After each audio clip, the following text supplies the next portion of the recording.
Hi everyone, this is the first part of section 1.2 scattergrams. Before we actually start looking at a real-world example, we're going to go ahead and look at the anatomy of a coordinate point and a coordinate system. So to begin, let's go ahead and take a look at the table that I have on the right-hand side of the screen. It's our x and y values. In order for us to plot these, another way of presenting these would be to write them as coordinate points. So coordinate points might look something along the lines of a 2, comma, and a 0. What we want to note is I enclose this with parentheses.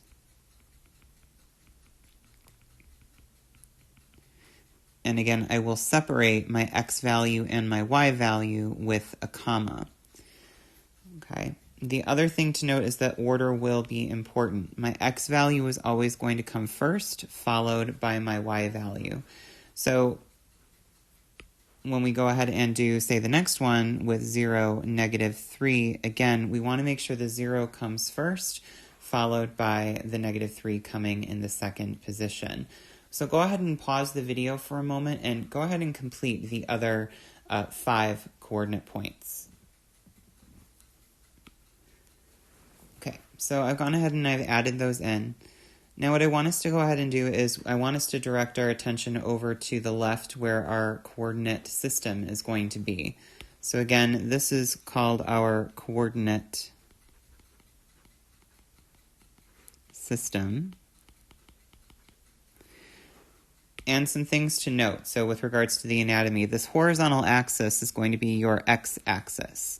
So all the values that you see in the left column, these are going to be on your horizontal axis. The vertical axis is going to be your y-axis. So in other words, all the values in the right column are going to belong to the vertical axis. So it's always going to go in this order. Okay. So when it comes time to actually plotting points, one thing to note is, let's go ahead and look at the point 2, 0. 2, 0 is going to say starting from the origin. So at this point, I've introduced a new term, so you might be saying, well, what is the origin? So I'm going to go ahead and highlight this in red. The origin is where your vertical and horizontal axes intersect one another. So this is going to be your origin. And this is the coordinate point 0, 0. So in order for us to determine those, we actually have to number our coordinate system. So I've actually gone ahead and put in some coordinate points. But what I want to note here is that to the right of the origin on the horizontal axis, this is where all of my positive numbers are. I can count. I got ahead of myself there. On the left-hand side, this is where our negative numbers are going to be located.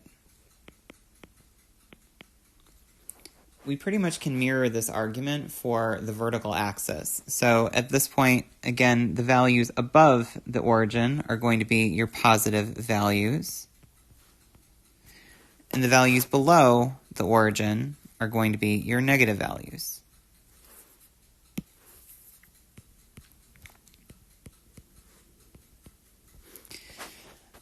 Another thing to note is that when you have laid out your vertical and horizontal axis, we have essentially created quadrants. So if you think about the word quadrant,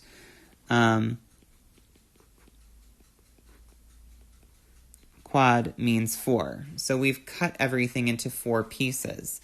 So the first quadrant is located over here in the upper right corner. This is where your x values and your y values are positive. We go in a counterclockwise fashion. So your second quadrant is located in the upper left corner. This is where your x values are negative and your y values are positive.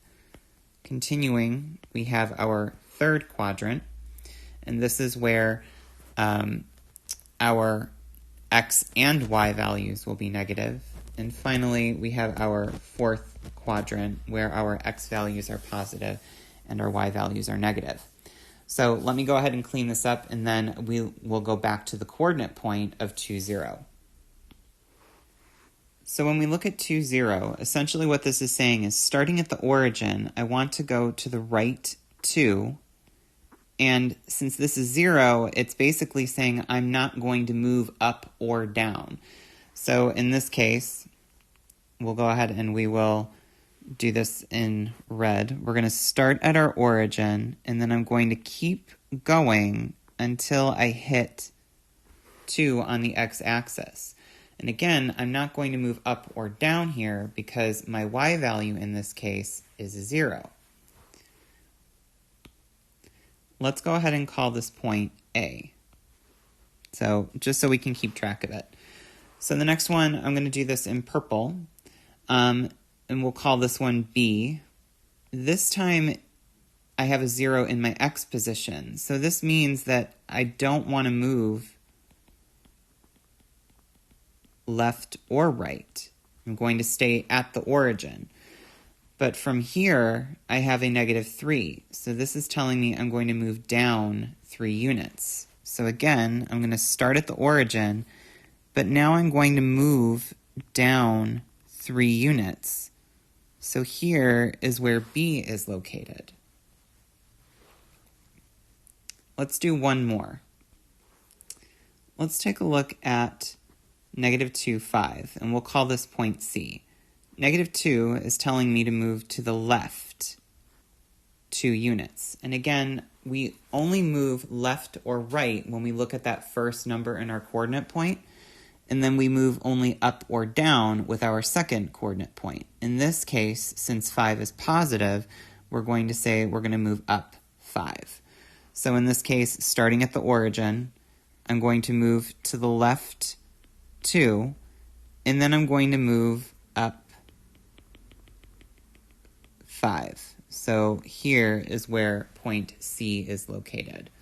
So what I would like you to go ahead and do is take some time, pause the video, and go ahead and plot the other 4 points and check your work with mine. Okay, there are our answers. Please go ahead and take a moment and check your work. I do want to notice that in my final answers here, I didn't include the dotted lines to kind of track how I was moving. You do not need to include those tracking lines. I was just doing that to illustrate how we would graph a coordinate point. All right, so let's move on to part 2. All right, everyone, here is part 2 of section 1.2, scattergrams. This time we're going to investigate a real-world example. We're actually going to create a scattergram using some provided data. In this case, we're going to investigate milk prices over the years. I've gone ahead and I've created a coordinate plane or a coordinate system for us to work with. And I want you to take in some details, okay?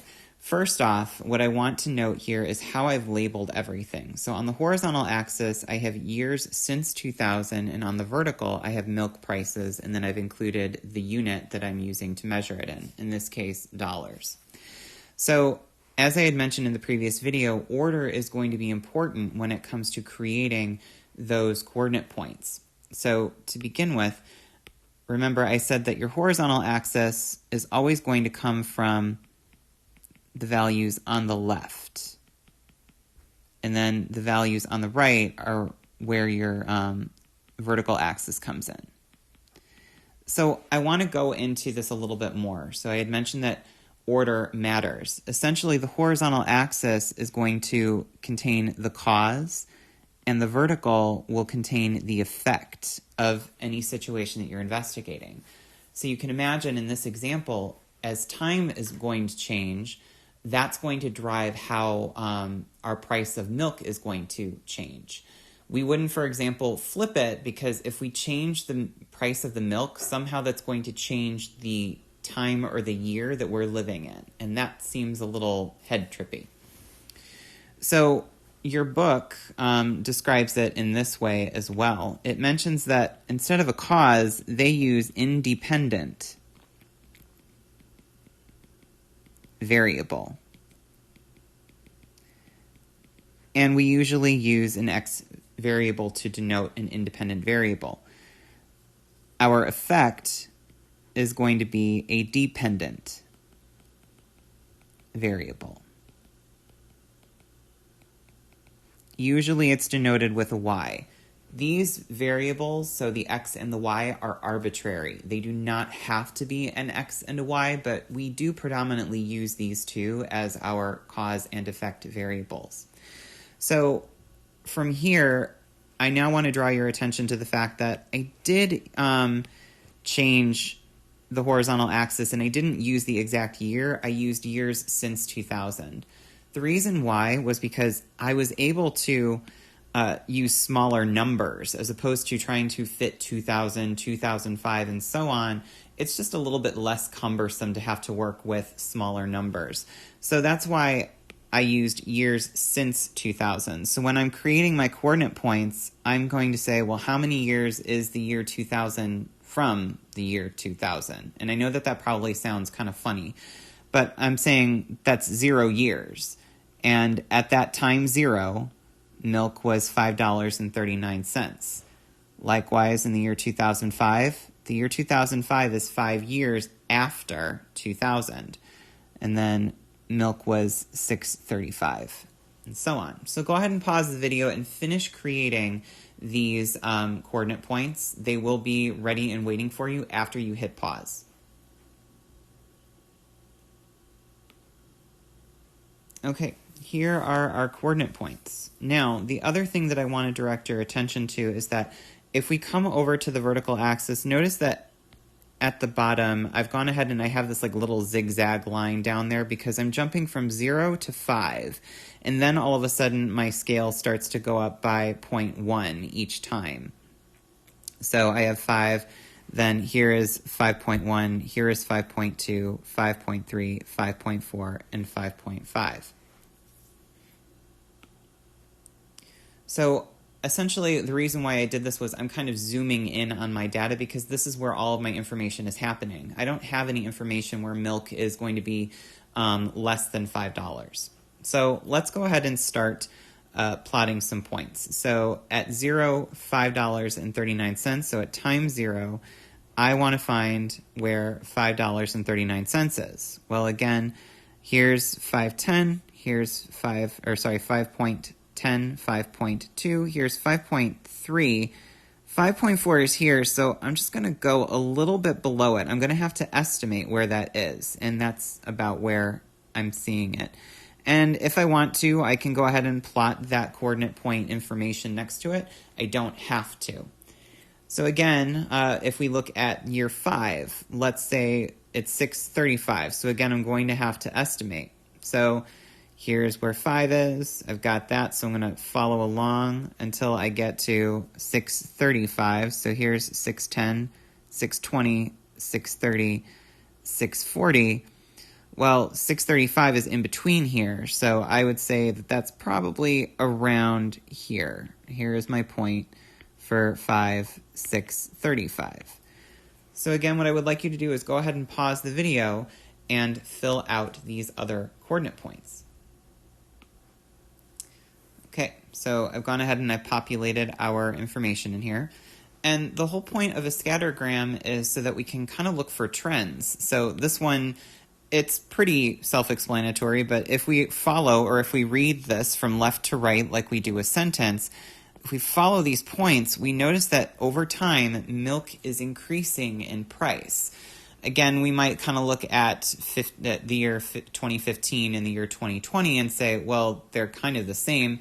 And that can happen in real-world data. It doesn't necessarily mean that we will constantly be increasing, but we can say at least over time, starting from the year 2000, we have seen a pretty steady increase until we reached 2015 and 2020. All right, so let's move on to part 3. For part 3, we're just going to spend a little bit of time looking at a bar graph. So we have a ready-made one up. I pulled some data for us with regards to pet type. Specifically, we're going to look at ferrets, rabbits, reptiles, pet livestock, so maybe someone keeps a cow as a pet, or pet poultry. Maybe some of you keep chickens.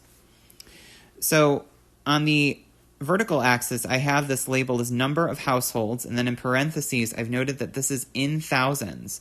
So what this means, so for example, if we look at 2.5 here, when we read 2.5 thousand, another way of reading this would be to do 2.5 times 1,000.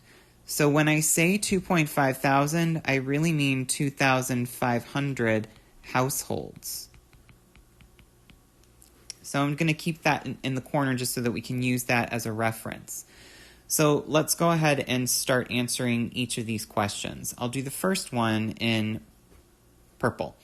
So which pet is in the most households? So again, if we're looking at this, we're probably going to look at this tallest bar here because that's indicating that it has the highest count.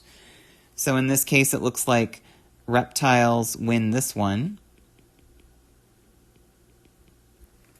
And then we have the follow-up question is, what is the household count? So in other words, how many households are we finding reptiles in? So if I'm following this along, I might say, well, I'm definitely more than 3.5 thousand households at this point. So again, I might have to do some estimation because I don't have the actual data in front of me, so I can't locate it. So estimation, we're taking an educated guess, and we're using the information that we have in this picture. So we're using context clues to help us pinpoint and try to be as accurate as we possibly can. So in this case, it looks like I'm a little bit above 3.5, so I might say I'm about 3.6 thousand. And again, I'm using these kind of squiggly equal signs to indicate that I'm estimating. I don't know for sure, but this is my best educated guess. And if we want to rewrite this, we could say instead of 3.6 thousand, we could say 3,600 households. It's always good practice to include some sort of description with your number. In other words, use context to describe what that number means to your reader or to your audience. All right, so the next one, we're going to do this one in green. We'll say, which pet is in the least number of households? So I'm looking here, and it looked like initially it was a toss-up between ferrets and pet livestock, but ferrets are just a hair lower. So we'll go ahead and we'll record that. And then we want to know what is their household count. Well, in this case, it looks like I'm below the 0.5 mark. So I'm going to have to estimate where this is about. The way that everything looks in terms of scale, it looks like this value would be 0.025. And it looks like I'm somewhere in the middle here. So if I'm trying to estimate, I'd say maybe around 0.035 thousand. And again, 0.035 thousand kind of sounds funny, so I might want to multiply that number by 1,000, and that's going to come out to 350 households. Anyone else find it kind of weird that there are fewer people that are keeping ferrets than maybe, like, I don't know, a pig or a cow or something? I don't know. Just my random musings here. You'll get that a lot over this quarter. So the next one that we're going to go ahead and take a look at, we're going to estimate the number of households that keep pet poultry. So it looks like pet poultry is located right here on the far right, and it's not quite at the 1.5 thousand mark. So I might go just a little bit below. I might say, well, this is about 1.4 thousand. And again, if we wanted to, we could say that's 1,400 households. I hope this video was helpful. If you do have questions, please let me know.